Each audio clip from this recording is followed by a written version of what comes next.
most extraordinary experience of my entire life. Taylor Swift was Spotify's most streamed artist last year with 26 billion plays. That's roughly 100 billion minutes of listening. But across Spotify, users listen to 2.5 trillion minutes in total. Taylor was just 4%.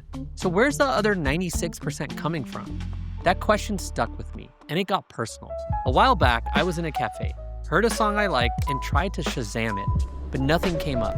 It got me thinking, who made it? That moment sent me down a rabbit hole. Reddit threads, old news reports, stories about fake artists, and Bulgarian stream farms. But the most interesting thing I uncovered is how Spotify might be complicit. Because ideally, they don't want to pay artists at all. You control streaming, and you control the fate of musicians. Before we go any further, first we need to break down how the music industry ended up here. As you know, Spotify provides a giant online library of music that anyone can access for a monthly fee. It ended the days of buying CDs or single songs on iTunes. But what most people don't know is the steps it took to get there. Just press play.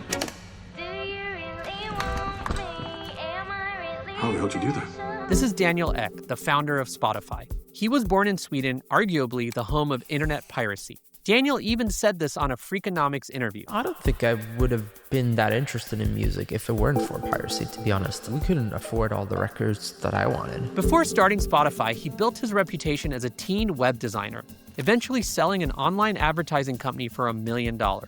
He even had a stint as a CEO of uTorrent, one of the world's most popular downloading tools, often associated with pirated content. Then in 2008, he took on an even bigger challenge, creating a cheaper alternative to music piracy. His idea? Spotify. The narrative was heroic: democratize music and hand power back to artists. His timing couldn't have been better. The music industry was at rock bottom in 2008.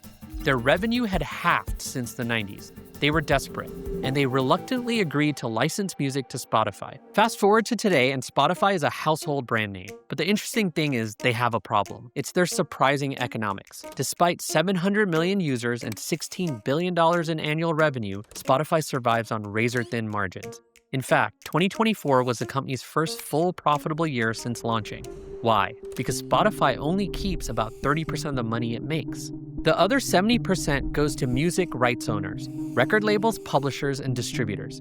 Every Taylor Swift or Drake stream costs Spotify more than it makes back. At scale, those hit songs squeeze their margins. It adds up when you're paying out stream after stream billions of times. Spotify reports paying roughly $60 billion to the music industry since launching. This model made sense when Spotify was prioritizing growth over profit, but those days are over. Investors are now pushing Spotify to make more money. Raising prices more than they already have isn't the answer. Spotify is scared of user backlash. The obvious way forward then is cutting licensing costs. Analysts from Goldman Sachs have already modeled how Spotify's margins would widen if more listening shifts away from major label music toward in-house, cheaper content. In other words, Spotify doesn't make more when you listen to better music, it makes more when you listen to cheaper music. So if margins are the problem, here's why AI is the answer, and why Spotify's system is built for it. It comes down to three key conditions. First, the economics. It's a pay-per-stream model, but not all streams cost the same. Remember, major label tracks command full royalty rates. Meanwhile, music from smaller indie artists can be licensed for a fraction of the cost, sometimes even a one-time fee. Every stream shifted away from Taylor Swift toward low-cost filler is better for Spotify's bottom line. Second, user behavior. Most people don't listen to music the way they used to. You don't sit down with an album studying the lyrics. You put on music while you're cooking, driving, or working. Most listening today is passive, meaning music has become background noise. That makes Spotify ripe for generic content. And third, the algorithm. The perfect Spotify would just serve you that one thing you know you want in that moment. Spotify doesn't care if music is made by a human. They care if you keep listening. If a chill piano beat keeps you on the app, it gets pushed to your feed or placed on an official playlist, no matter who made it.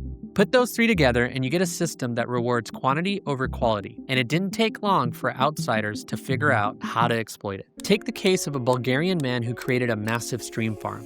He uploaded hundreds of short 30-second tracks, then used bots to play his music nonstop. His playlist, Soulful Music and Music from the Heart, even broke into Spotify's top 50 by revenue, despite only a couple thousand followers. By the time he was caught, he had made over $1 million. What's wild, though, is it was all completely legal. He just gamed Spotify's system. But this had nothing on Michael Smith's operation. This guy combined AI-generated music and stream farming. He used AI tools to create over 500,000 tracks, then set up bot farms to stream them billions of times.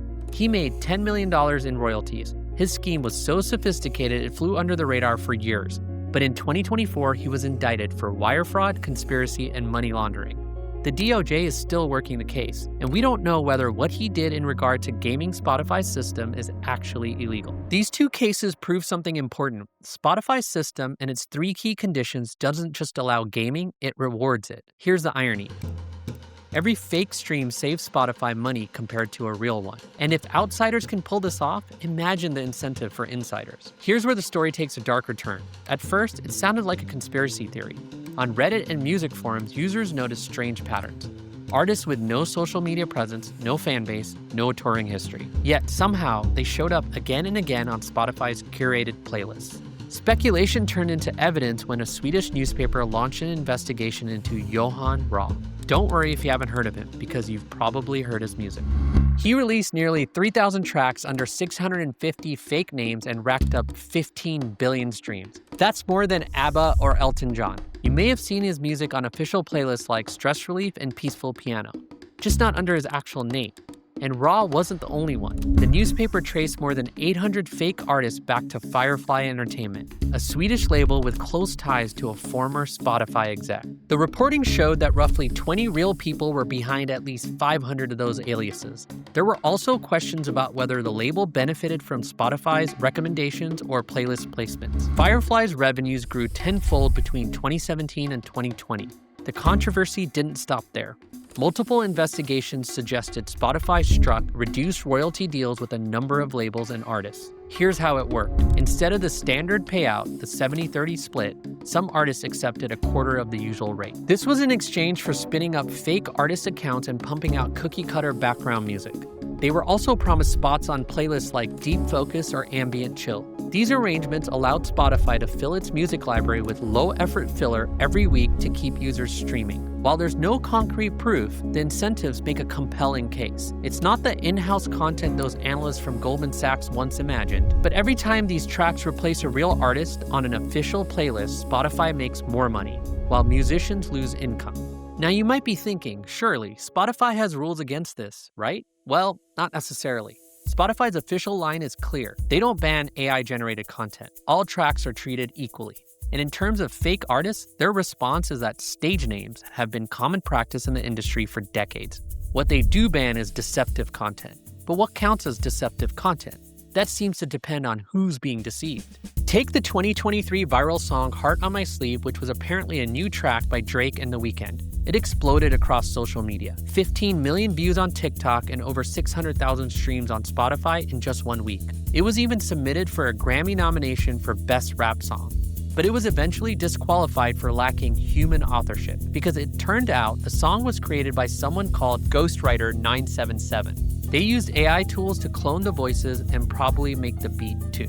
But when Drake's team got involved, the song was yanked from every platform within days. Now compare that to Emily Portman, a British folk singer.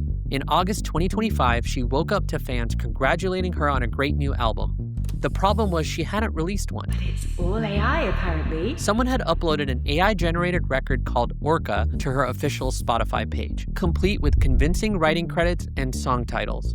Even Emily herself admitted the AI had done a scary job imitating her delivery and songwriting style. She even said, "I'll never be able to sing that perfectly in tune." But despite reporting the issue immediately, I'm gonna try have it taken down. It took Spotify 3 weeks to remove the album. That was long enough to rack up thousands of streams and mislead her actual fans. And within days of taking it down, another fake album appeared in its place. So this AI saga continues, and there are now 2 fake AI albums out in my name. The message was clear. If you're Drake, the takedown is swift. If you're an indie artist, you're on your own. This imbalance has the whole industry on edge. Universal Music Group and others are lobbying hard for AI takedowns. They back legislation like Tennessee's Elvis Act, which makes unauthorized voice cloning illegal. And more than 200 artists, including Billie Eilish, Stevie Wonder, Nicki Minaj, and Katy Perry, signed an open letter demanding more protection. But here's the fundamental tension. Spotify's business model makes policing AI content nearly impossible. Every extra dollar spent on detection, every human hour spent reviewing flagged content, every real artist stream they protect, it all works against Spotify's bottom line. Essentially, labels are asking Spotify to act against its own business model, and history suggests which way Spotify will lean. But while the industry fights back, the technology isn't waiting. It's actually getting better. There's been an explosion of AI music startups like Suno and Music LM. Think of these like the pickaxes in the gold rush. People are using them to flood music platforms with AI-generated tracks. We don't know the exact number for Spotify, but a French streaming service called Deezer recently said 20,000 AI tracks are uploaded to its platform every single day. None have been more impressive, though, than a band called Velvet Sundown. In June 2025, they released an album to genuine fan enthusiasm. It got over 1 million streams within weeks. 2 more albums dropped in just a few months. Music bloggers praised the vintage vibe, calling it an authentic 70s rock revival. But then came the reveal. The entire album was AI generated using Suno. Every vocal, every guitar riff, every drum fill. Suddenly, the same songs were dismissed as soulless AI. The interesting thing here is that most people can't tell the difference, and people like it until they know it's machine generated. So this raises a burning question. If it sounds good, people like it, and it's cheaper to distribute, what incentive does Spotify really have to remove AI content? This brings us full circle to Spotify's founder, the man who swooped in to solve music piracy with Spotify. Artists once praised him. Now they say he's created something worse. If AI becomes infinite, the long tail of smaller independent artists may simply vanish.